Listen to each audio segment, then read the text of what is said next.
नमस्कार दोस्तों, welcome back to civil circus. In this video we will discuss further international relation. ये हमारा international relation का second video हो जाएगा। यदि आपने पहला वीडियो कवर नहीं किया है तो कवर कीजिए, दैट इज इंपॉर्टेंट। पीटी 365 आप देख रहे हो विजन का, तो उसके साथ में आप इसको कॉम्प्लीमेंट कर सकते हो। दोनों क्या है, आपकी प्रिपरेशन को कॉम्प्रिहेंसिव वे में कवर कर लेंगे। Let us start. आज का जो टॉपिक है वो है group of global crisis response group. ये क्यों न्यूज में रहा था? एक ग्लोबल क्राइसिस रिस्पॉन्स ग्रुप है जो कि यूनाइटेड नेशन के सेक्रेटरी के द्वारा बनाया गया था 2022 में। इंडिया ने इसको ज्वाइन कर लिया है। ठीक है, there is a global crisis response group, यानी कि जो ग्लोबल लेवल पर जो क्राइसिस आ रहे हैं उनको टैकल करने के लिए एक रिस्पॉन्स ग्रुप बनाया गया है।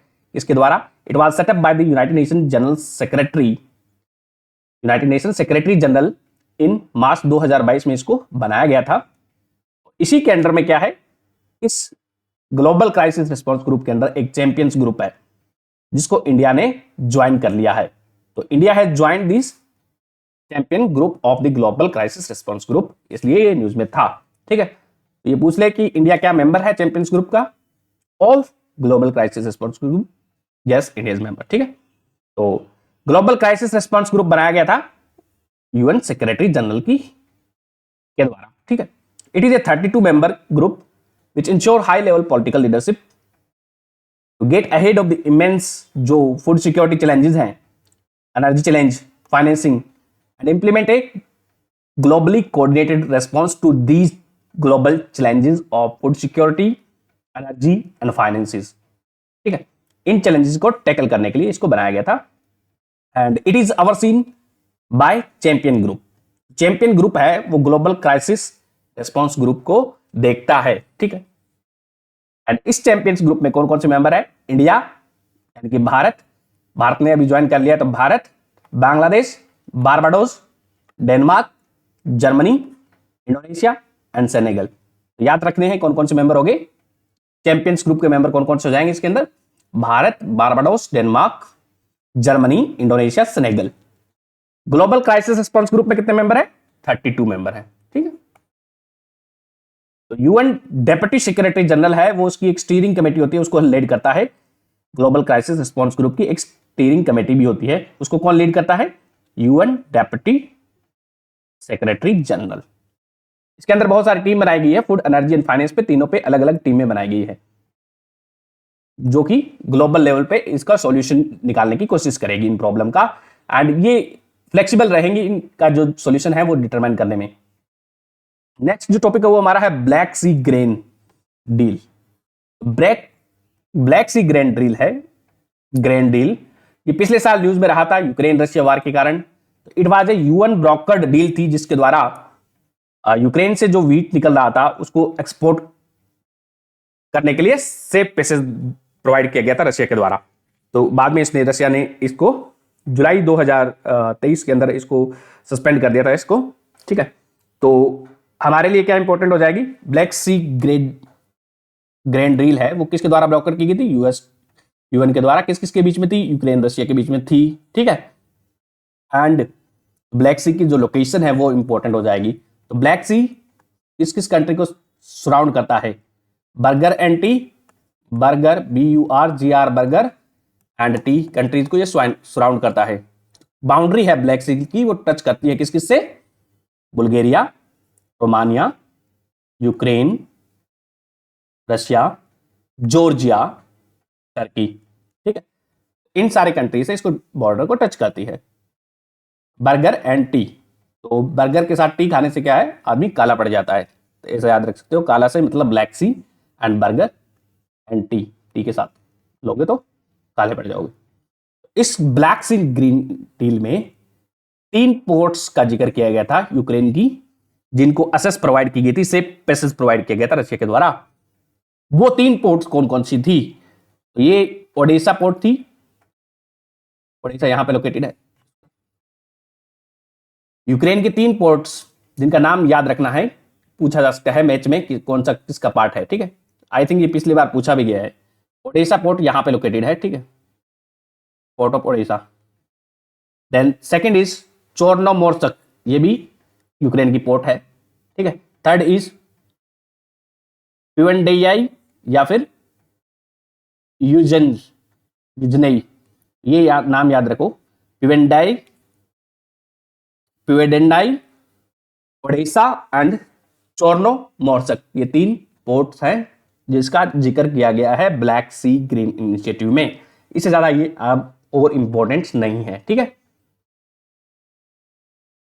Next is clean energy ministerial and clean energy ministerial and mission innovation, ये न्यूज में रहा था। क्यों न्यूज में रहा था? क्योंकि इंडिया ने 4th क्लीन एनर्जी मिनिस्टीरियल उसको चेयर किया था, ठीक है, होस्ट किया था। And India also hosted the 8th meeting of mission innovation, जिसकी थीम क्या थी? क्लीन एनर्जी मिनिस्टीरियल 14 या फिर मिशन इनोवेशन की 8th जो मीटिंग थी उसकी थीम थी एडवांसिंग क्लीन एनर्जी टुगेदर, ये इसकी थीम थी। एंड क्लीन एनर्जी मिनिस्ट्रियल 2009 में लॉन्च किया गया था। उसी के अंडर में मिशन इनोवेशन उसका एक पार्ट है जो कि प्रैक्टिकल लेवल पे उसको इंप्लीमेंट करता है। इट्स लाइक मान लेते हैं ब्रॉडर फ्रेमवर्क है जिसके अंदर ये एक्शन लिए जाते हैं। जैसे कि हमारा जो नेशनल एक्शन प्लान है क्लाइमेट चेंज वाला, उसके अंदर बहुत सारे मिशन लॉन्च किए गए हैं, सब मिशन है, उनको कैसे टारगेट को अचीव करना है। तो क्लीन एनर्जी मिनिस्ट्रियल लॉन्च की गई थी 2009 में, जबकि मिशन इनोवेशन लॉन्च किया गया था, पहला फेज 2015 में लॉन्च किया गया था, दूसरा फेज इसका 2021 में लॉन्च किया गया है, फेज 2। क्लीन एनर्जी मिनिस्ट्रियल है, इसका objective is to promote and accelerate the clean energy technology, share the best practices and transition to the clean energy economy. Clean energy economy को हमें की तरफ ट्रांजिशन करना है, इसका ऑब्जेक्टिव है क्लीन एनर्जी टेक्नोलॉजी को प्रमोट करना है। उसके लिए कैसे काम कैसे करेंगे ये बताता है, करना तो ये हमें क्या बताता है, क्लीन एनर्जी मिनिस्ट्रियल बोलता है कि हमें क्या करने की जरूरत है, ठीक है। मिशन इनोवेशन बोलता है कि हम इसको कैसे करेंगे, एक्सेलरेट करेंगे क्लीन एनर्जी इनोवेशन को बढ़ावा देके क्लीन एनर्जी को की तरफ ट्रांजिट करेंगे। इसको ये फंडिंग देने के बारे में बात करता है, मोबिलाइज द फंडिंग, R&D के बारे में बात करता है, जो हमारे नेट जीरो गोल हैं उसको अचीव करने के बारे में बात करता है। भारत का कितना है? 2070 है नेट जीरो गोल, ठीक है। चाइना का कितना है? 2060, ठीक है। तो ये इनको अचीव करने के बारे में बात करता है। तो क्लीन एनर्जी मिनिस्ट्रियल का गवर्नेंस स्ट्रक्चर देखो तो it is A high level global forum based on common interest पे बेस्ड है, जबकि मिशन इनोवेशन है it is A ministerial level forum with 23 countries plus EU। तो इसके अलग अलग मेंबर हैं। मिशन इनोवेशन में 23 कंट्री, 23 कंट्री प्लस EU इसका पार्ट है, 23 country plus EU। Clean energy ministerial में कितने मेंबर है? इसमें 29 मेंबर है, 28 गवर्नमेंट यानी कि 28 कंट्रीज प्लस EU। इसमें मिशन इनोवेशन में 23 कंट्रीज प्लस EU, ठीक है। तो टोटल 24 हो गए EU को मिला के, इधर EU को मिला के 29 हो जाएंगे, ठीक है। और इसके बारे में बात करें तो फोकस क्या है? क्लीन एनर्जी लीडरशिप प्रोवाइड करती है इसको, जबकि मिशन इनोवेशन है, इसका काम है ये इसके अंदर मिशन लॉन्च किया गया है, रिसर्च एंड डेवलपमेंट को बढ़ावा देना है, ठीक है।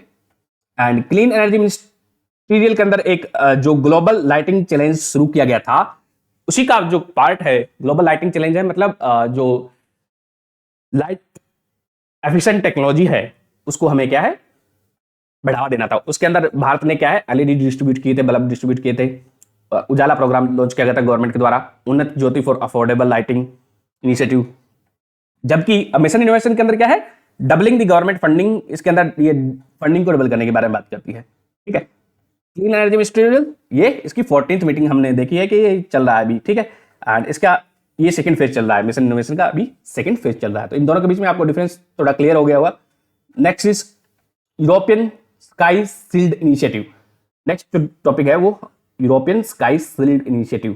तो रशिया ने यूक्रेन पे हमला कर दिया था, ठीक है, जिसके बाद में ये यूरोपियन देश घबराए हुए हैं। तो जर्मनी लीडरशिप में ये कंट्रीज हैं साथ में आए थे ताकि वो अपना एयर डिफेंस सिस्टम है उसको मजबूत कर सके, ठीक है। तो इसमें अभी कितने कंट्री हैं? 19 कंट्रीज के मेंबर हो गए हैं, 2 इसने और कंट्रीज ज्वाइन किए हैं इसमें। तो टोटल इसमें कितने मेंबर हैं? 19 नए मेंबर हुए हैं। ऑस्ट्रिया एंड स्विट्जरलैंड ने इसको ज्वाइन कर लिया है, यूरोपियन स्काई शील्ड इनिशिएटिव को ज्वाइन कर लिया है। किसके द्वारा? ऑस्ट्रिया एंड ऑस्ट्रिया, ऑस्ट्रेलिया नहीं है, ऑस्ट्रिया है, एंड स्विट्जरलैंड के द्वारा।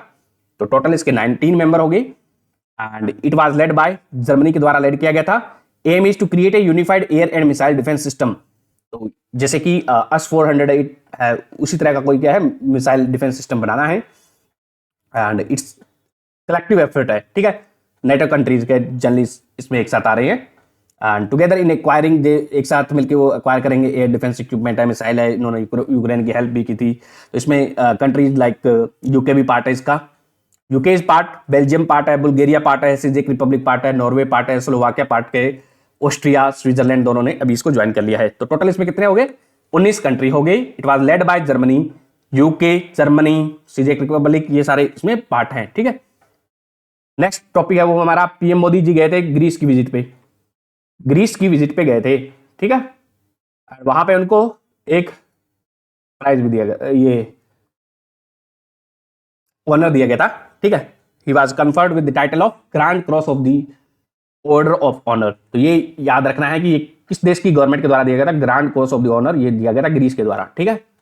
तो जनरली क्या होता है, हाईएस्ट सिविलियन अवार्ड दिया जाता है, परंतु ये क्या है, वहां का सेकंड हाईएस्ट सिविलियन अवार्ड है, जिसको 1975 में इसको एस्टेब्लिश किया गया था। Grand cross of honour Greece का सेकंड हाईएस्ट सिविलियन अवार्ड है, जो ग्रीस के लोगों को ग्रीस के लिए कुछ काम करेगा उसको लिए ये दिया जाता है, ठीक है। तो ग्रीस का नाम ऊंचा करेगा उसके लिए, ठीक है।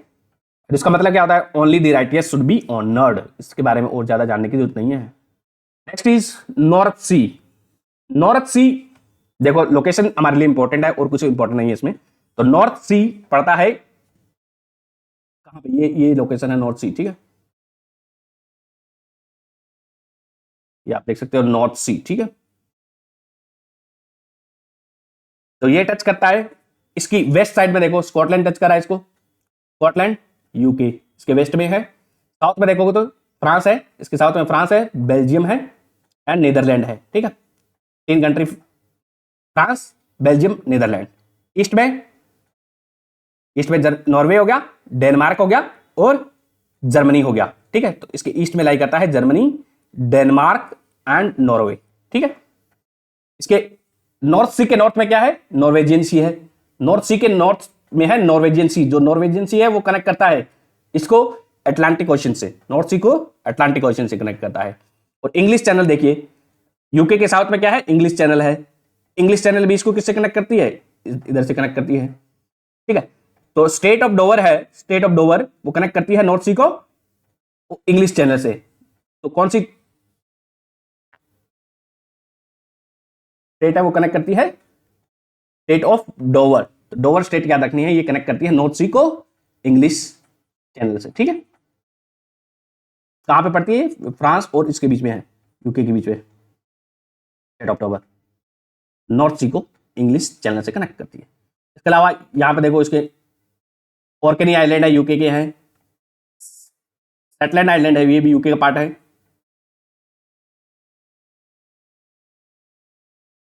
ये जो नॉर्थ सी है उसको बोला जाता है, it is also called as epeiric sea है। ये एपियार्किक सी का मतलब क्या होता है, एक ऐसा सी, इनलैंड सी दैट जिसके चारों ओर या तो क्या हो, ड्राईलैंड हो या फिर ओशन हो या फिर उसमें क्या है, सी ऑफ आर्म ऑफ सी हो जिसके चारों ओर।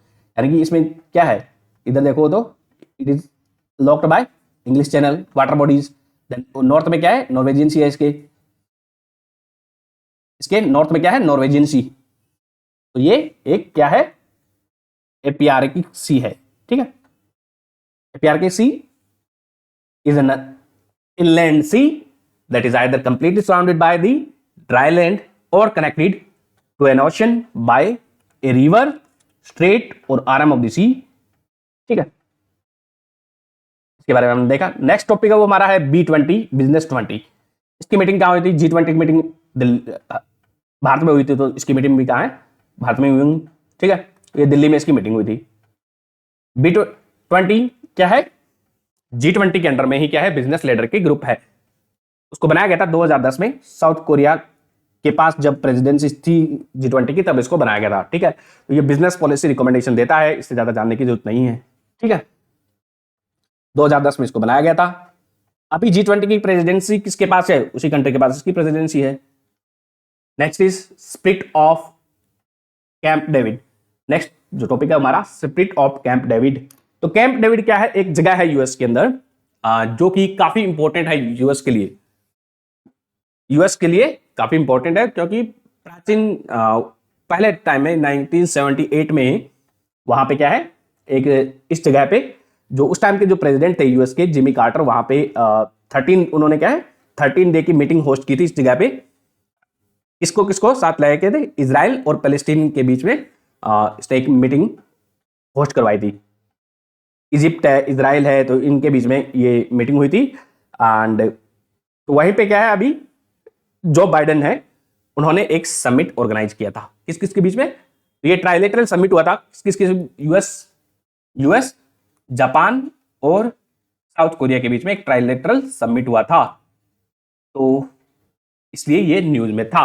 तो यूएस प्रेसिडेंट ने होस्ट किया था US Japan and South Korea का एक समिट, कहां पे, कैंप डेविड में। ठीक है, तो जिस समिट के द्वारा डिसाइड हुआ कि वो लोग क्या है मिलिट्री और इकोनॉमिक अलायंस के जरिए एक अलायंस बनाएंगे, तीनों कंट्री मिलिट्री और इकोनॉमिक अलायंस के जरिए चाइना को अपोज करेंगे। ठीक है, collectively condemned China for its, उसको टैकल करने के लिए चाइना को अपोज करने के लिए ये स्पिरिट ऑफ कैंप डेविड है वो इन्वॉक की गई है किसके द्वारा, यूएस प्रेसिडेंट जो बाइडेन के द्वारा।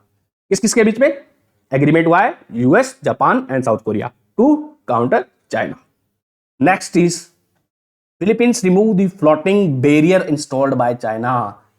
तो जैसे कि हम सभी जानते हैं ये साउथ सी है, ये साउथ सी है, ये 9 डेज लाइन है, ये साउथ सी में ये 9 डेज लाइन है।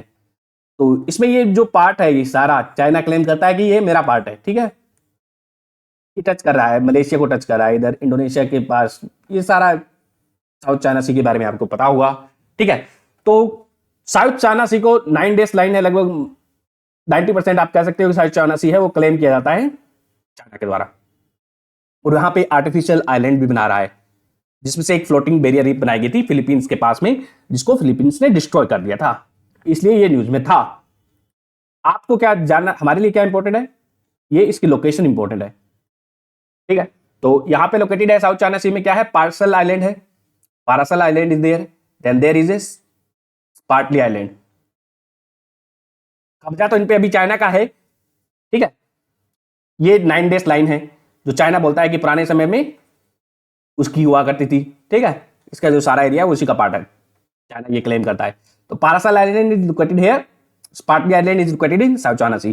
स्पार्टली आइलैंड को साउथ चाइना सी एक नया नाम चाइना क्या है, क्या बुलाता है, यहाँ पे एक लोकेटेड है स्कारबोरोग सोल, लोकेटेड है साउथ चाइना सी में स्कारबोरोग सोल। ठीक है, shoal is kind of coral reef की तरह होती है, तो वहां पे उसको बोलता है चाइना क्या बोलता है, हुआंग ग्यान आइलैंड बोलता है। तो हुआंग ग्यान आइलैंड इज स्कारबोर्ग, जो सोल है उसी को चाइना क्या बोलता है, हुआंग ग्यान आइलैंड। ठीक है, और ये इसको अपनी टेरिटरी बताता है। और जो स्कारबोर्ग सोल है वो पड़ती है with in the 200 nautical mile, यानी कि एक्सक्लूसिव इकोनॉमिक जोन है फिलीपींस का, उसके अंदर में पड़ती है। जैसे कि हम पिछले लेक्चर में देख चुके हैं कि एक्सक्लूसिव इकोनॉमिक जोन है वो किसी भी कंट्री का अपनी टेरिटरी होती है, उसको नेशनल वाटर माना जाता है। ठीक है, यूएन क्लॉज के अंदर उसको नेशनल वाटर की तरह है, नेशनल टेरिटरी की तरह फॉर द इकोनॉमिक बेनिफिट है। उसमें जिस कंट्री का एक्सक्लूसिव इकोनॉमिक जोन होता है वो सारा उसको रिसोर्सेज एक्सट्रैक्ट करने की उसकी जो पावर है वो दी गई है विद द बेसलाइन से 200 नॉटिकल माइल तक। ठीक है, एक्सक्लूसिव इकोनॉमिक जोन में। तो ये जो रीजन है स्कारबोर्ग सोल है या फिर हुआंग ग्यान आइलैंड है, ये फिलीपींस के एक्सक्लूसिव इकोनॉमिक जोन में पड़ता है, पर चाइना उसको क्लेम कर रहा है। तो याद रखना है कि Huangyan island is located in South China Sea, Scarborough Shoal को इसका नया नाम दिया गया है। ठीक है,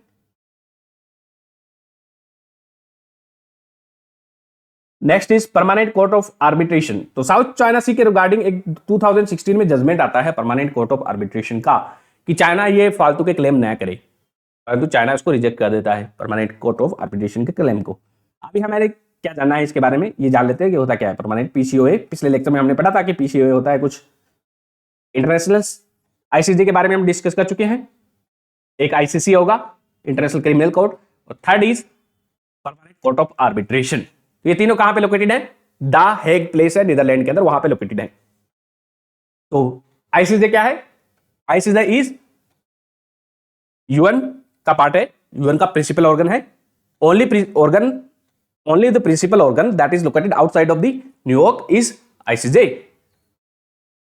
permanent court of arbitration establish किया गया था 1899 में, ठीक है। इसको 1899 में इसको एस्टेब्लिश किया गया था, resolve the dispute between the states, ठीक है। एंड इसका ये 3 इसके पार्ट होते हैं। इसका जो ऑर्गेनाइजेशन स्ट्रक्चर है उसके 3 पार्ट हैं। एक एडमिनिस्ट्रेटिव काउंसिल है इसकी, दूसरा है इसका panel of independent potential arbitrator. तो एडमिनिस्ट्रेटिव काउंसिल होती है वो इसका जनरल काम करती है, ठीक है, एडमिनिस्ट्रेशन रिलेटेड काम देखती है, उसका बजट वगैरह बनाती है, पॉलिसीज वगैरह बनाती है। तो पीसीओए परमानेंट कोर्ट ऑफ आर्बिट्रेशन इसकी एक एडमिनिस्ट्रेटिव काउंसिल है।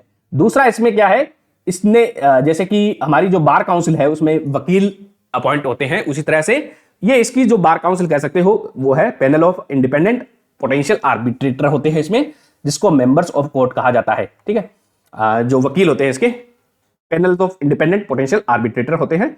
एंड थर्ड जो इसका सेक्रेटरिएट है उसको बोला जाता है इंटरनेशनल ब्यूरो। तो इसके 3 पार्ट है, ठीक है, एडमिनिस्ट्रेटिव काउंसिल, दूसरा is panel of independent potential arbitrator and third is its secretariat that is also called as international bureau, जो कि हेड किया जाता है सेक्रेटरी जनरल के द्वारा। इंटरनेशनल ब्यूरो का एक सेक्रेटरी जनरल होता है, वो उसको हेड करता है, ठीक है। अब इसका परमानेंट कोर्ट ऑफ आर्बिट्रेशन का एक फंड भी है। क्या है? Fund. Permanent court of arbitration ने एक फंड बना रखा है जो गरीब देश होते हैं उनकी हेल्प के लिए, डेवलपिंग कंट्रीज हैं उनकी हेल्प के लिए एक फंड बना रखा है, ताकि जो लीगल कॉस्ट आती है केस करने की, वो कॉस्ट भी तो होती है, तो उसको ये थोड़ा हेल्प कर दे, उसके लिए बनाया गया है to financially help the developing countries in the international arbitration के जो केसेस हैं या फिर डिस्प्यूट सेटलमेंट में उसको हेल्प करने के लिए है, फाइनेंशियल असिस्टेंस फंड। इसके हमने 3 पार्ट देख लिए, administrative council, then there is a panel of independent potential arbitrator called as member of the court, third is international bureau that is secretary general, जो कि हेड किया जाता है इसके सेक्रेटरी जनरल के द्वारा। तो ये था हमारा permanent court of arbitration. Next is Indonesia दे रहा है अभी गोल्डन वीजा दे रहा है। तो गोल्डन वीजा इज क्या होता है? एक स्पेशल वीजा है, नॉर्मल वीजा से तो अलग ही होगा ना गोल्डन वीजा। तो वहां पे ये 5 साल से या 10 साल तक रहने का ये वीजा दिया जाता है। जितना आप उसमें इन्वेस्टमेंट करोगे उस तरह की आपकी सहूलियतें इंक्रीज होती जाएगी, आपको फैसिलिटी इंक्रीज होती जाएगी, ठीक है। तो golden visa is a immigration program that allow the wealthy individual to obtain a residence permit ले सकते हैं वहां पे, और ए सिटीजनशिप भी अलाउ कर सकते हैं, जैसे कि ग्रीन कार्ड होता है यूएस में। तो ये डिपेंड करता है कि आप कितना उसमें इकोनॉमिक एक्टिविटी में कंट्रीब्यूट कर रहे हो, उसका बेनिफिट दे रहे हो। तो इट इज ए किसके द्वारा लॉन्च किया गया है? ये लॉन्च किया गया है इंडोनेशिया के द्वारा, ठीक है। इससे ज्यादा जानने की जरूरत नहीं है। Next is Abraham accord. तो अब्राहम अकॉर्ड किस किस, ये लास्ट लेक्चर में हमने क्या देखा था? इजराइल और हमास के वार के बारे में डिस्कस किया था, ठीक है। तो उससे पहले क्या हुआ था? 2020 में अकॉर्ड साइन हुआ थे, अब्राहम अकॉर्ड। इजराइल और यूएई के बीच में जो रिलेशनशिप थे उनको नॉर्मलाइजेशन करने के लिए यूएस के द्वारा एफर्ट किए गए थे। तो यूएस के एफर्ट के द्वारा इजराइल और यूएई में क्या है? नॉर्मलाइजेशन हुआ था रिलेशनशिप का, ठीक है। तो उन्हीं को एक अब्राहम अकॉर्ड बोला गया था। इसके अंदर these were brokered by these are a joint statement between Israel, UAE and USA that was issued in अगस्त 2020 में इसको इश्यूड किया गया था। एंड उसके बाद में इसको ज्वाइन कर लिया था अब बहरेन ने भी ज्वाइन कर लिया था, ठीक है। तो यूएस के द्वारा ब्रोकर किए गए थे, किस किस के बीच में थे? इजराइल, एक पार्ट हुआ था यूएई के साथ में, ठीक है, दूसरा हुआ था इजराइल और बहरेन के साथ में, ठीक है। इन दोनों का टेक्निकल नेम अलग अलग है, दोनों ही क्या है? इन दोनों के साथ इजराइल यूएई के साथ में एक अकॉर्ड साइन हुआ, दूसरा है इजराइल बहरेन के बीच में एक अलग डॉक्यूमेंट साइन होता है, ठीक है। तो उन दोनों को मिला के क्या बोलते हैं? अब्राहम अकॉर्ड बोलते हैं। इनका ऑफिशियल नेम पूछा जा सकता है। इजराइल और यूएई के बीच में जो एग्रीमेंट साइन हुआ था उसका ऑफिशियल नेम क्या था? Abraham Accord peace agreement. तो Abraham Accord peace agreement is between Israel and UAE. इसके आगे क्या लिखा हुआ है? Treaty of peace, diplomatic relation and full normalisation. It is talking about peace, diplomatic relation and full normalisation between Israel and UAE के बीच में बारे में बात करता है। इसका जो नाम याद रखना है कि यूएई और इजराइल के बीच में क्या है, अब्राहम अकॉर्ड पीस एग्रीमेंट हुआ है, treaty of peace, diplomatic relation and full normalisation. जबकि जो एग्रीमेंट साइन हुआ था इजराइल और बहरेन के बीच में, उसका ऑफिशियल नाम क्या था, अब्राहम अकॉर्ड। ये थी declaration of peace, cooperation and constructive diplomatic and friendly relation. तो इन दोनों के बीच में कंपेयर करके देखो, नाम देखो, दोनों का नाम अलग अलग है ना। तो ये पूछा जा सकता है कि कौन से कंट्री के साथ ये साइन हुआ है। Abraham accord declaration of peace, cooperation and constructive diplomatic and friendly relation है, वो साइन हुआ है इजराइल और बहरेन के बीच में। ठीक है, वाशिंगटन डिक्लेरेशन किससे रिलेटेड थी, पिछले लेक्चर में हमने डिस्कस किया था, किस किसके बीच में हुई थी, यूएस और साउथ कोरिया के बीच में साइन की गई थी वाशिंगटन डिक्लेरेशन। ठीक, नेक्स्ट है ईरान मॉरलिटी पुलिस ने टॉपिक। ईरान में क्या है, 1979 में इस्लामिक रिवॉल्यूशन होता है। इस्लामिक फंडामेंटल स्टेट है ईरान है, वो एक इस्लामिक स्टेट है। ठीक है, वहां पे जो मॉरलिटी पुलिस है, जो इन्फोर्स कराती है, जो वुमेन्स वगैरह है उनको क्या है, हिजाब वगैरह पहनने से, जो हिजाब जो वुमेन नहीं पहनती है, अभी चल रहे थे, संघर्ष चल रहा था कुछ उसके बीच में, तो जो कुछ लोगों ने क्या है डिमांड किए थे वहां पे कि वो बुर्का वगैरह नहीं पहनेंगी, तो उनको चेक करने के लिए कि वो लोग पहने टाइम से बुर्का वगैरह पहन के ही बाहर निकले वुमेन, तो उसके लिए ये मॉरलिटी पुलिस बनाई गई थी and it is kind of code of conduct है, उसको इन्फोर्स कराती है ये। ठीक है, तो इसका जो नाम है वो याद रखना है, ये क्या है, गश्त ए इरशाद बोला जाता है इसको। Morality police of Iran is called as गश्त ए इरशाद बोला जाता है इसको। ठीक है, मोरालिटी पुलिस, इतना याद रखना है, इसके बारे में और ज्यादा याद रखने की जरूरत नहीं है। Next is United nation commission on international trade law, UN सिट्रॉल। ये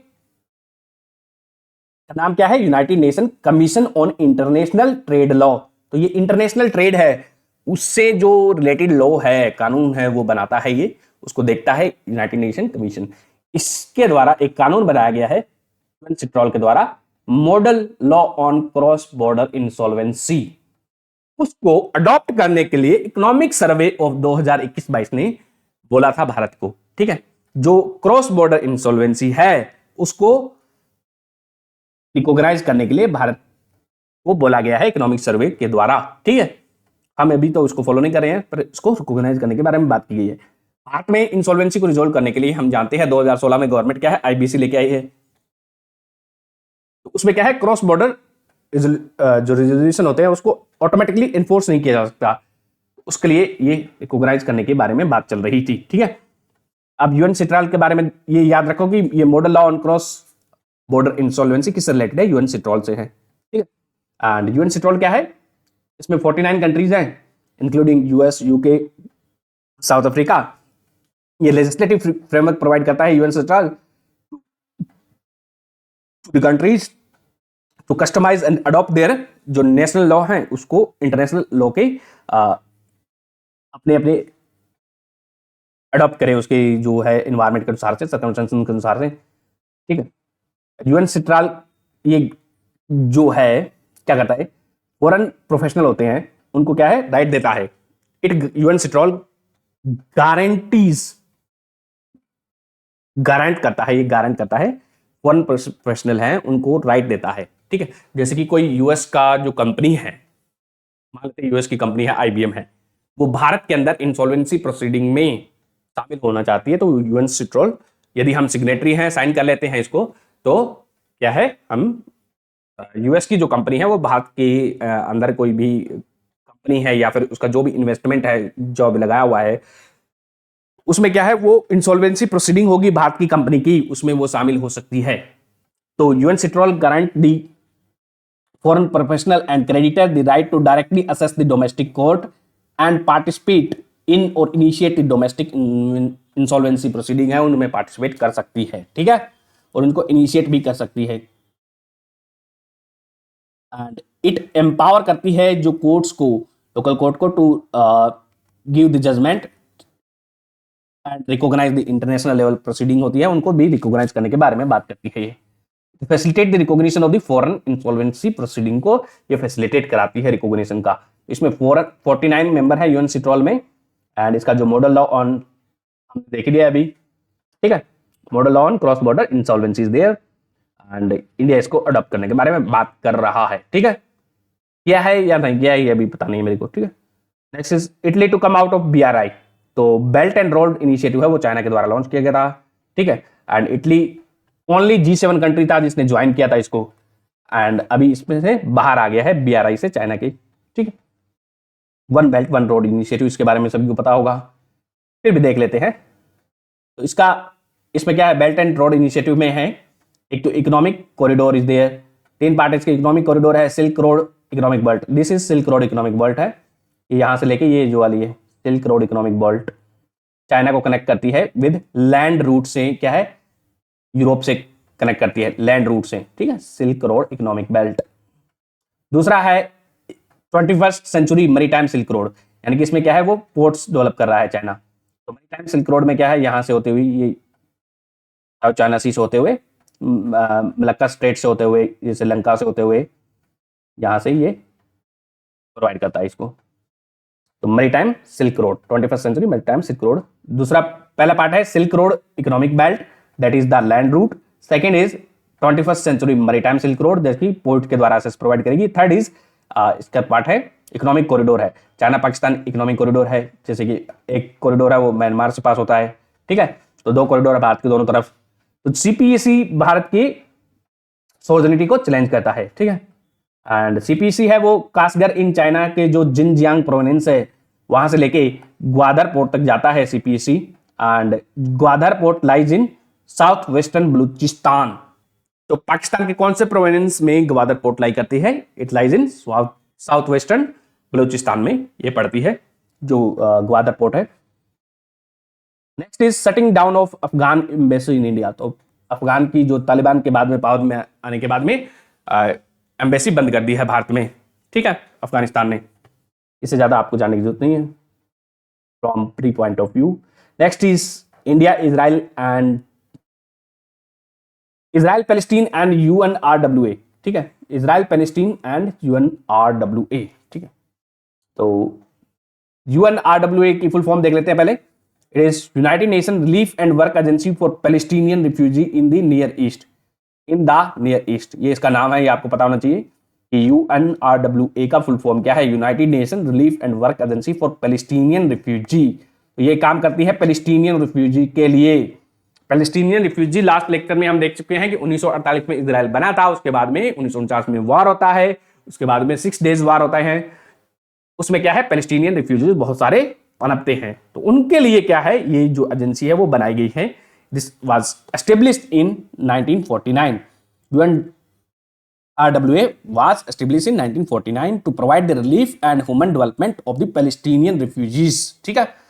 एंड इसका जो मैंडेट क्या है, इसका मैंडेट है to support the Palestinian refugees and their patrilineal descendant who fled और were expelled from their home during the 1948 Palestine war and 1967 6 day war. तो ये जो 2 वार हुए थे, पहले 2 वार 1948 वाला जो वार हुआ था और दूसरा वार 1967 वाला 6 डे वार हुआ था, इनमें जो भी पैलेस्टीनियन रिफ्यूजीज थे या फिर उनके जो पेट्रिलिनियन डिसेंडेंट थे जो वहां से भाग गए थे, या तो भाग गए थे अपने घरों से या फिर कहीं पे डिस्प्लेस हो गए थे उसी रीजन में, उनको ये सपोर्ट करती है ये एजेंसी UNRWA, ठीक है। एंड इट वाज ओरिजिनली इसको बनाया गया था टेम्पररी एजेंसी थी, तो इसका जो कार्यकाल है वो हर 3 साल बाद बढ़ाया जाता है। तो this body is temporary body है ये, ठीक है, दिस इज टेम्पररी एजेंसी है जिसका कार्यकाल क्या है 3 साल बाद बढ़ाया जाता है। किसके द्वारा? General assembly, United Nation General assembly इसको कार्यकाल को हर 3 साल बाद बढ़ाती है। तो कौन बढ़ाती है? यूनाइटेड नेशन जनरल असेंबली, ठीक है। This is a temporary body, याद रखना है, 3 ईयर के लिए इसका टाइम पीरियड बढ़ाया जाता है हर बार।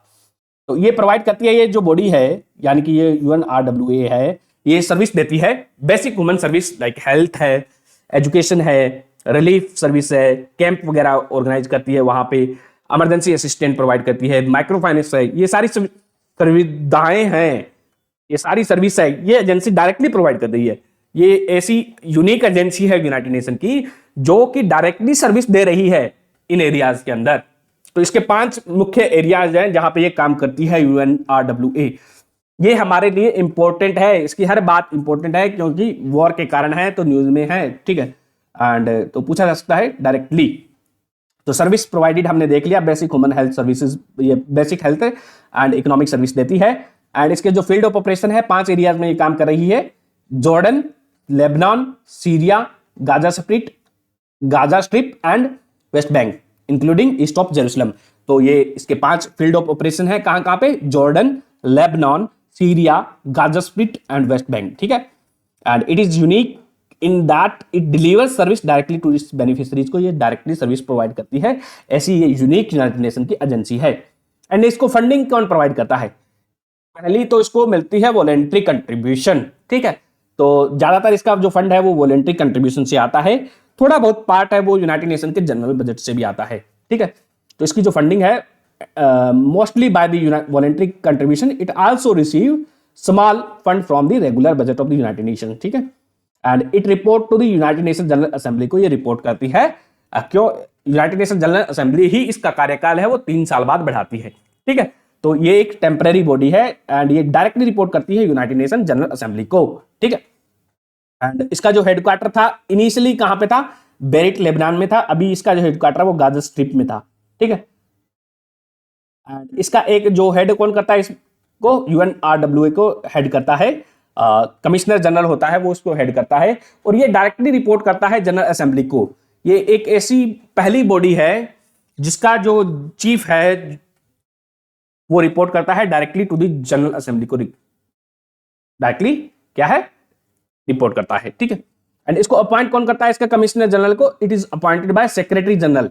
यूनाइटेड नेशन का सेक्रेटरी जनरल है वो इसका कमिश्नर जनरल यानी कि जो इसका चीफ ऑफिसर होता है उसको अपॉइंट करता है,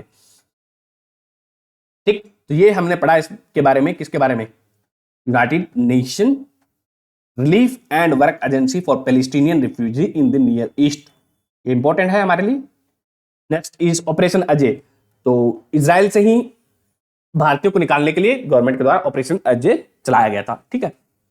next is presidential election in Maldives, तो मालदीव में इलेक्शन हुए थे और वहां पे जो नई सरकार आई है वो मोहम्मद मोइजू की लीडरशिप में आई है एंड PPM पार्टी की ये चेयरमैन है और ये करंटली क्या है, मालदीव के प्रेसिडेंट भी हैं, ठीक है। एंड ये भारत वहां पे क्या है, इंडिया आउट कैंपेन चला रहे थे और भारत के जो वो आर्मी थी वहां से उन्होंने बाहर निकालने का काम किया है। तो इंडिया और मालदीव रिलेशंस न्यूज में थे, ठीक है। तो इंडिया आउट कैंपेन है वो किसके द्वारा लॉन्च किया गया है, वो मालदीव की गवर्नमेंट के द्वारा लॉन्च किया गया था, याद रखना है, ठीक है। तो मालदीव के से रिलेटेड है एंड ये प्रो चाइना है, ठीक है। इनके द्वारा इंडिया आउट कैंपेन भी चलाया गया था।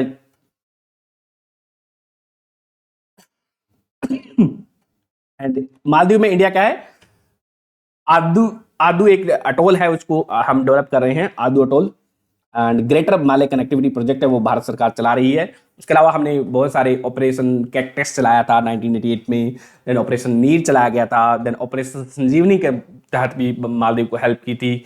तो ग्रेटर माले कनेक्टिविटी प्रोजेक्ट के अंदर माले इसकी कैपिटल है मालदीव की, तो उसको कनेक्ट किया जा रहा है, जो लार्जेस्ट ये प्रोजेक्ट है। इसमें बहुत सारे आइलैंड है उनको कनेक्ट किया जा रहा है, ठीक है। उसमें रेल प्रोजेक्ट बनाया जा रहा है, रेल रोड के द्वारा कनेक्टिविटी प्रोवाइड की जा रही है, रेल रोड एंड सी के द्वारा।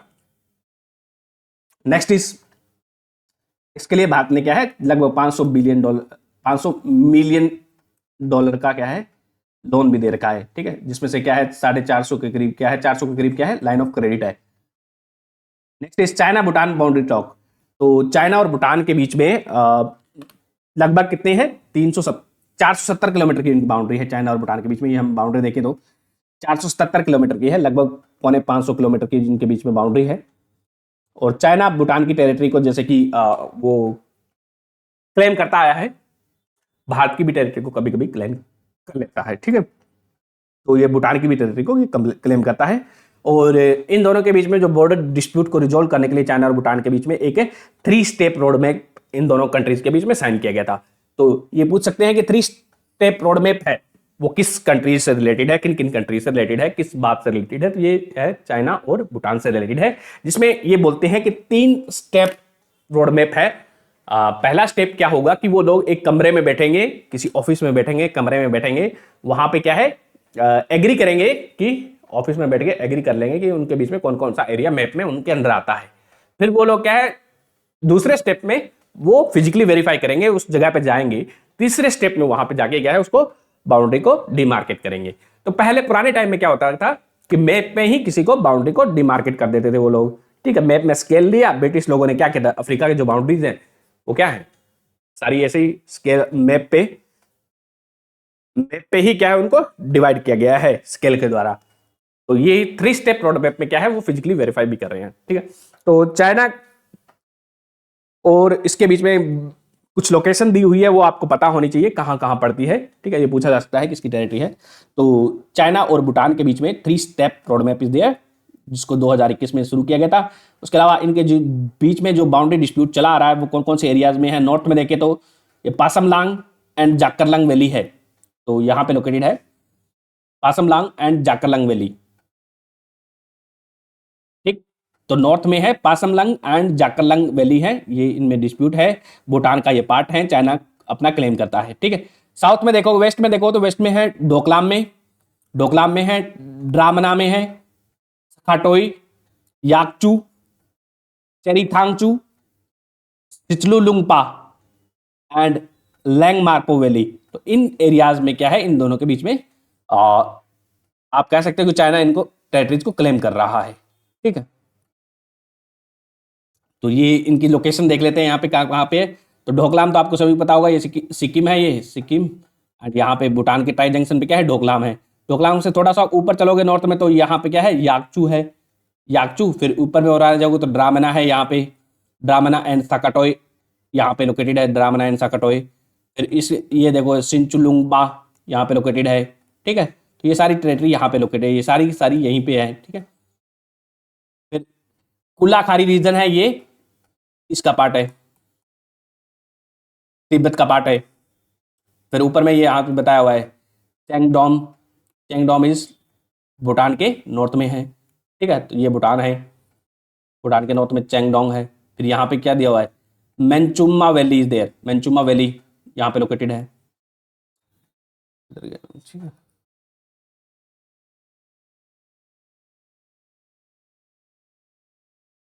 ये लोकेटेड है मेंचुमा वैली, ये यहाँ पे वो मेंचुमा वैली है। ये क्या है, ये है बेयुल हेंगचांग रीजन। और चाइना है वो साकटेंग वाइल्ड लाइफ सेंचुरी है, उसको भी क्लेम कर रहा है। तो साकटेंग इस कहाँ पे पड़ता है, ईस्ट में पड़ता है भूटान के ईस्टर्न साइड में साकटेंग वाइल्ड लाइफ सेंचुरी है, उसको भी क्लेम कर रहा है कि उसकी पार्ट है। साकटांग जो ईस्टर्न रीजन ऑफ भूटान है वहां पे क्या है मिडिवल टाइम में एक जो किले हुआ करते थे, फोर्टेस हुआ करते थे, उनको क्या बोला जाता था, जोंग बोला जाता था, जोंग या फिर जोंग, ठीक है। तो ये पूछा जाता है कि जोंग किस रिलेटेड है, मिडिवल फोर्टेस है भूटान की, ठीक है, वो वहां पे इसमें लोकेटेड है, तो इसको क्लेम कर रहा है चाइना, ठीक है। नेक्स्ट इज ये टॉपिक है वो यूएसएस ड्वाइट डी एइजनहावर। ये क्या है, ये एक यूएस की नेवी का 5 स्टार एयरक्राफ्ट कैरियर है, यूएस ड्वाइट ई एइजनहावर। इसको यूएस ने डिप्लॉय किया था मेडिटेरियन सी में, ठीक है। ये याद रखना है कि ये किसका है, USS Dwight Eisenhower is related with the US का है एंड ये 5 स्टार एयरक्राफ्ट कैरियर है, ठीक है। इसके अलावा एक और एयरक्राफ्ट कैरियर है यूएसएस का Gerald R Ford carrier type है। ये दोनों यहाँ पे इजराइल की हेल्प के लिए मेडिटेरियन सी में डिप्लॉय किए गए थे यूएस के द्वारा, नाम पता हो काफी है। नेक्स्ट इज यूएन ने अप्रूव किया था Kenya led security mission to Haiti में क्या है अभी हैती में क्या है रेबल ग्रुप था एक जिसका नाम है, याद रखना है कि rebel group G9N family. G9N family very very important, ये पूछा जा सकता है कौन से कंट्री से रिलेटेड है। तो G9N family is related with Haiti से रिलेटेड है, हैती, ये आप देख सकते हो मैप में लोकेशन, ठीक है। क्यूबा के साउथ में पड़ता है इधर में, ईस्ट ईस्ट में कह सकते हैं हेती है, ठीक है। तो हेती एंड डोमिनिकन रिपब्लिक है, वो एक आइलैंड पे लोकेटेड है, आइलैंड ऑफ हिस्पेनियोला, ये आइलैंड ऑफ हिस्पानियोला, हिस्पानियोला के आइलैंड पे Haiti and Dominican Republic located हैं। तो 1/3 एरिया इस आइलैंड का, हिस्पानियोला का जो 1/3 एरिया है वो हेती का है। और हेती में आपने अभी देखा है कौन कौन से G9 एंड फैमिली है, वो कहां पे लोकेटेड है, G9 एंड फैमिली एक रेबेल ग्रुप है, रेबेल ग्रुप जैसे कि हमास है, जैसे कि हाउती रेबल है यमन के, उसी तरह से G9 एंड फैमिली हेती का है, ठीक है। और हेती की कैपिटल क्या है, पोर्ट ओ प्रिंस, हेती की कैपिटल है पोर्ट ओ प्रिंस। हेती कहां पे लोकेटेड है, island of Hispaniola, island of Hispaniola, ठीक है, क्यूबा के आसपास में लोकेटेड है, अटलांटिक ओशन में। It lies in Caribbean sea में, अटलांटिक और कैरेबियन सी के आसपास ये लाई करता है, ठीक है। इसके बाद में जो है नेक्स्ट टॉपिक इज कतर की कोर्ट ने 8 भारतीय सैनिकों को, नाविक को डेथ दी थी, बाद में इसको क्या है वापस ले लिया गया था। They were working for Al Dahra global technology company के साथ काम कर रहे थे, एंड ये ज्यादा अभी इंपॉर्टेंट नहीं रहेगा हमारे लिए। श्रीलंका ऑफर करता है, next topic is Sri Lanka offer free visa to Indians to revive tourism, इससे ज्यादा इसको जानने की जरूरत नहीं है। Next is Canada visa services now available only in Delhi. तो कनाडा के साथ हमारा कुछ पंगा चल रहा था, ठीक है। तो गवर्नमेंट ने यहाँ से उनको डिप्लोमेट को बोला था कि वो अपना बोरिया बिस्तर समेट ले, एंड और तो बहुत सारी जगह पे कनाडा के जो काउंसिल ऑफिस थे वो थे, एंड उसके बाद में उनको बोल दिया कि आप अपना बोरिया बिस्तर समेट लो और दिल्ली में ही काम करोगे। तो वो अभी दिल्ली से ही काम कर रहे हैं, ठीक है। तो एक्यूज किया था इंडिया को इसने किसी खालिस्तानी की किलिंग में, ठीक है। तो इंडिया क्या बोलता है, इंडिया ने इन्वोक किया था 1961 Vienna convention on diplomatic relation के तहत ऐसा जो एक्शन लिया गया था इंडिया के द्वारा, ठीक है। तो वियना कन्वेंशन किससे रिलेटेड है, it is related on diplomatic relation से रिलेटेड है, एंड इसको साइन किया गया था 1961 में, एंड बाय द 61 कंट्रीज थे उनके द्वारा साइन किया गया था, परंतु आज ये 193 कंट्रीज के द्वारा साइन किया गया है। तो 2 कंट्रीज के बीच में कैसे डिप्लोमेटिक रिलेशन होंगे, एंड कितने एम्बेसी में कितने एक मेंबर होंगे, कितने एक एम्बेसी हम ओपन कर सकते हैं दूसरे देश में, तो वो इस कन्वेंशन के द्वारा डिसाइड होता है, ठीक है। And it is a framework for diplomatic relation between the independent countries and aim to ensure a development of friendly relation among the nation, ठीक है। एंड टोटल आज की डेट में इसमें कितने सिग्नेटरी हैं, 193 हैं। इसको कब अडॉप्ट किया गया था, 1961 में, 1961 में इसको अडॉप्ट किया गया था, ठीक है। एंड इसका आर्टिकल 11.1 क्या कहता है, इसका आर्टिकल कहता है कि article 11.1 of this that if there is no clear agreement between how big a mission should be the country hosting the nation, यानी कि इस केस में जो कनेडियन मिशन था भारत में था ना, तो भारत की गवर्नमेंट इसमें डिटरमाइन करेगी कि कितने लोग उसमें रह सकते हैं, कहाँ कहाँ पे वो अपना ऑफिस खोल सकते हैं, ठीक है। यदि कोई क्लियर एग्रीमेंट नहीं हो 2 कंट्री के बीच में, तब आर्टिकल 11.1 बोलता है वियना कन्वेंशन का कि जो होस्ट गवर्नमेंट है वो डिसाइड करेगी कितना उसका जो साइज होगा डिप्लोमेटिक मिशन का। एक next is India Japan chip supply chain partnership. India Japan ने एक चिप्स जो सेमीकंडक्टर चिप है उनके लिए सप्लाई चेन के लिए पार्टनरशिप साइन की है, ठीक है। एंड तो इसको साइन किया गया था मेती और वहां पे जो ministry of economic trade and industry है जापान, उसके साथ साइन किया गया था।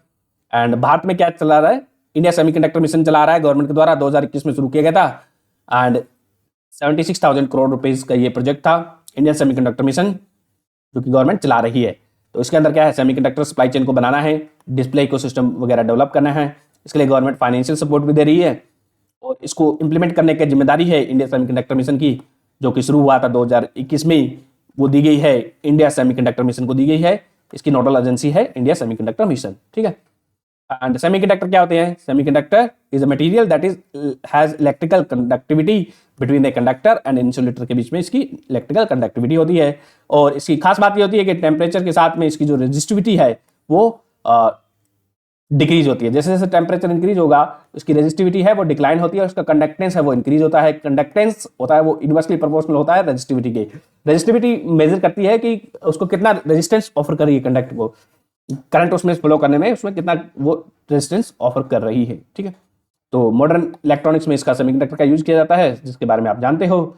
Next is India and Sri Lanka ferry service. India और श्रीलंका के बीच में एक फेरी सर्विस रीस्टार्ट की गई है।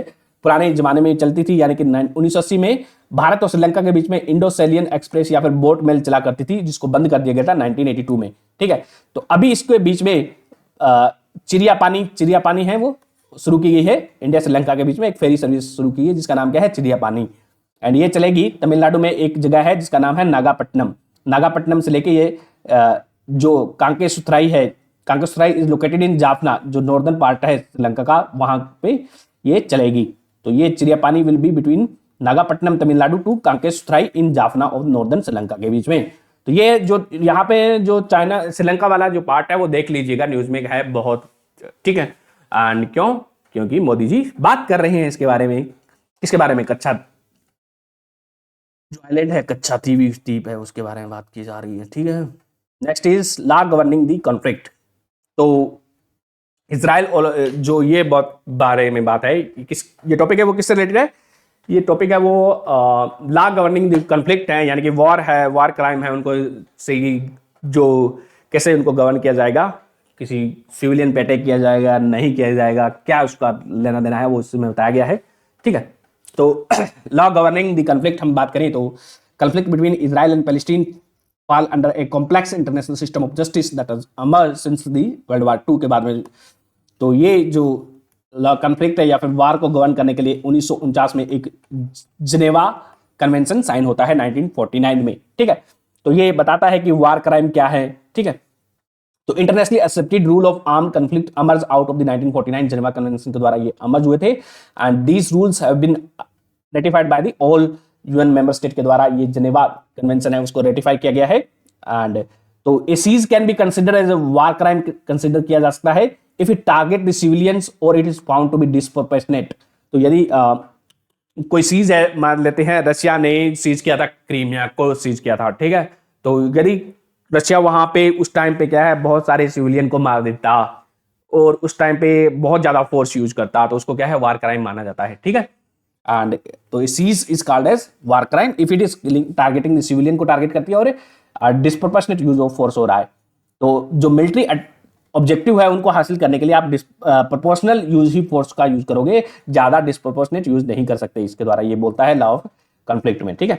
तो there are international humanitarian law होते हैं जो बताते हैं कि जो सिविलियन है उस किसी देश के द्वारा कब्जा ट्रीटमेंट ऑफ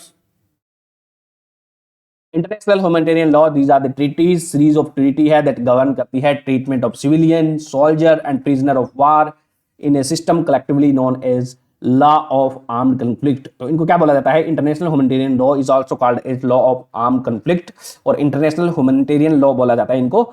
मान लेते हैं कि भारत पाकिस्तान पे कब्जा कर लेता है, ठीक है। तो पाकिस्तान के कैसे लोगों को ट्रीट करेगा भारत, और पाकिस्तान की आर्मी के साथ क्या सलूक किया जाएगा, वो बताता है इंटरनेशनल ह्यूमैनिटेरियन लॉ, उसके के अकॉर्डिंग सलूक किया जाएगा, ठीक है। And this apply to the जो इंटरनेशनल ह्यूमैनिटेरियन लॉ है या फिर लॉ ऑफ आर्म्ड कॉन्फ्लिक्ट है, जो कि किसके अंडर दिया गया है? जिनेवा कन्वेंशन के अंदर आता है, ठीक है, Geneva convention of 1949। And this apply to क्या ये अप्लाई होगा गवर्नमेंट पे भी अप्लाई होगा और नॉन गवर्नमेंट ऑर्गेनाइजेशन पे भी ये अप्लाई होगा। ऑर्गेनाइज्ड क्राइम ग्रुप है, जैसे कि हमास ने अभी अटैक किया था, ऑपरेशन अल अक्सा फ्लड लॉन्च किया गया था इसके द्वारा, हमास के द्वारा इजराइल पे। तो हमास पे भी वो रूल अप्लाई होता है। ये जो लॉ है इंटरनेशनल ह्यूमैनिटेरियन लॉ है, यानी कि लॉ ऑफ आर्म्ड कॉन्फ्लिक्ट है या फिर इंटरनेशनल ह्यूमैनिटेरियन लॉ है, वो हमास पे भी अप्लाई होता है। तो it apply to the government forces as well as organised arm group पे, दोनों पे ही अप्लाई होता है, ठीक है। एंड इसी से रिलेटेड है जो इंडिविजुअल्स है उनको वार क्राइम को उनका जो वार क्राइम तय करने के लिए इंटरनेशनल क्रिमिनल कोर्ट बनाई गई है। International criminal court is located इन हाग में लोकेटेड है, एंड इसको बनाया गया था रोम स्टैट्यूट के द्वारा। It gives its authority to investigate the alleged crime on the territory of its member और देयर नेशनल। तो ये किसी मेंबर के द्वारा टेरिटरी पे कोई क्राइम होता है उनको ये इन्वेस्टिगेट कर सकती है, ठीक है। एंड आईसीसी है, इंटरनेशनल क्रिमिनल कोर्ट है, वो पैलेस्टीन को अपना मेंबर बताती है, जबकि इजराइल है वो रिजेक्ट करता है, इस कोर्ट का जुरिस्डिक्शन है वो रिजेक्ट करता है, ठीक है। एंड इट इज, इसको भी इन्फोर्स नहीं किया जा सकता इंटरनेशनल क्रिमिनल कोर्ट के जजमेंट को, ठीक है। Acts that violate the war crime को, कौन कौन से ऐसे कार्य हैं, एक्ट हैं जो वार क्राइम को वायलेट कर सकते हैं। यदि आप डेलिबरेटली सिविलियन को टारगेट कर रहे हो तो वो वार क्राइम माना जाएगा। And if you are taking hostage and उनको मर्डर कर रहे हो, टॉर्चर कर रहे हो, रेप कर रहे हो, तो भी क्या है वो वार क्राइम में आएगा, ठीक है। एंड तो इजराइल का रेस्पॉन्स भी आएगा और हमास का रेस्पॉन्स भी आएगा, ठीक है। इजराइल ने क्या है वहां पे वो खाना वाना बंद कर दिया था हॉस्पिटल का, तब भी उसको मारा जाएगा, ठीक है। नेक्स्ट इज कुछ एक humanitarian organisation has accused Israel की जो फोर्सेस है, इजराइल डिफेंस फोर्स है, उनको अक्यूज किया था कि वो व्हाइट फोर्स का यूज कर रहे हैं। तो व्हाइट फोर्स म्यूनिशन, उनके व्हाइट फोर्स के बम बना के वो यूज कर रहे हैं। तो व्हाइट फोर्स क्या होता है, व्हाइट फोर्स का बम वगैरह बनाने में यूज किया जा सकता है, ठीक है। तो इट इज ए पायरोहोरिक होता है, ये पायरोहोरिक होता है दैट इग्नाइट्स। इसमें क्या है, जब ये ऑक्सीजन के कांटेक्ट में आता है तो ये जल जाता है, ठीक है। जैसे ये ऑक्सीजन के कांटेक्ट में आएगा ये जल जाता है, तो ये बहुत ज्यादा टेम्परेचर बनाता है। तो 815 डिग्री तक, ये डिग्री सेल्सियस तक इसकी हीट पहुंच सकती है, इसका जो टेम्परेचर है वो पहुंच सकता है। तो ये जला देगा, बर्न इंजरी काज करेगा, ठीक है। तो फॉस्फोरस बम है वो जला देंगे। इट इज, इसलिए इसको बोला जाता है पायरोफोरिक बोला जाता है, ठीक है। Pyrophoric that ignites when oxygen के साथ ये एक्सपोज होता है and it produces the thick light smoke as well as intense temperature of 800 से ज्यादा डिग्री सेंटीग्रेड का टेम्परेचर प्रोड्यूस करता है। इसलिए इसको क्या है, पायरोफोरिक सॉलिड कैटेगरी 1 में इसको क्लासिफाई किया गया है। इसको रेगुलेट किया जाता है अंडर केमिकल कन्वेंशन के अंदर, ठीक है। तो it is classified as a pyrophoric solid category 1 under the global harmonised system of classification and labelling of chemicals है, उसके अंदर इसको क्लासिफाई किया गया है। एंड इसमें गार्लिक लाइक इसकी स्मेल होती है, गार्लिक लाइक ऑर्डर होता है इसका। And it catch the Fyers, जब बाहर निकाला जाता है इसको तो फायर कैच कर लेता है, ठीक है। एंड इसका मिलिट्री यूज है वो ये बर्न कर देगा, इसका यूज बॉम्ब वगैरह में कर सकते हैं, ठीक है। तो पर जैसे ही ये हमारे अंदर इसको थोड़ा भी पार्टिकल चला गया व्हाइट फोर्स का, तो ये यदि लंग्स में थोड़ा ऑक्सीजन मिल गया उसको, तो ये लंग को अंदर से बर्न कर देगा, ठीक है। इट कैन रेस्पिरेटरी डैमेज कर सकता है, हार्म टू इंटरनल ऑर्गन। तो legal status of white force munition है, उसका जो है क्या स्टेटस है, इट इज नॉट, इसमें कोई ब्लैंकेट बैन नहीं लगाया गया है व्हाइट फोर्स पे। And it is regulated under the chemical weapon convention के अंदर इसको रेगुलेट किया गया है, इसके बारे में आप पढ़ लीजिएगा। एंड इसके जो प्रोटोकॉल है केमिकल वेपन कन्वेंशन की, स्पेसिफिकली प्रोटोकॉल 3 है वो डील करती है इसके साथ। एंड तो केमिकल वेपन कन्वेंशन की protocol 3 deals with the incendiary weapon के साथ ही डील करती है। व्हाट इज इंसेंडियरी वेपन, क्या होते हैं इंसेंडियरी वेपन? वो वेपन होते हैं दैट यूज द फायर और हीट का यूज करते हैं to set fire to the subject और ऑब्जेक्ट और काज द बर्न्स, ठीक है, और रेस्पिरेटरी इंजरी। तो इंसेंडियरी वेपन ऐसे वेपन होते हैं जो जला देते हैं या फिर उसका जो बर्न है वो कॉज करते हैं, ठीक है। एंड इसको रेगुलेट किया जाता है protocol number 3 of the chemical weapon convention के अंदर आते हैं। And white force is also regulated under the protocol number 3 के अंदर, ठीक है। एंड इसके अंदर क्या है, ब्लैंकेट बैन नहीं लगाया गया है व्हाइट फोर्स पे। इसमें क्या है, कुछ खामियां हैं इस ट्रीटी के अंदर। एंड इसमें ये जो ट्रीटी है ये इट रेस्ट्रिक्ट यूज को, सम यूज को रेस्ट्रिक्ट करती है पर पूरे यूज को रेस्ट्रिक्ट नहीं करती है व्हाइट फोर्स के। एंड तो इट एक्सक्लूड, ये जो ट्रीटी है वो एक्सक्लूड करती है मल्टीपर्पज म्यूनिशन होता है उसको एक्सक्लूड करती है, ठीक है। जो राशन होता है, ठीक है, मल्टीपर्पज कोई भी बम वगैरह बनाए जाते हैं या फिर कोई और केमिकल डेवलप किया जाता है उसको ये एक्सक्लूड करती है। It only include the incendiary weapon that are primary design to set fire and burn people. इसका प्राइमरी काज क्या है, जो लोगों को बर्न करने का है, उसको ही ये ट्रीट करती है। तो there is no blanket ban on white force, blanket ban नहीं है, ठीक है। एंड इसको अक्यूज भी किया गया था इजरायली डिफेंस फोर्सेस को इसको यूज करने के लिए। तो ये था हमारा इससे रिलेटेड, बाकी हम करेंगे नेक्स्ट वीडियो में। धन्यवाद।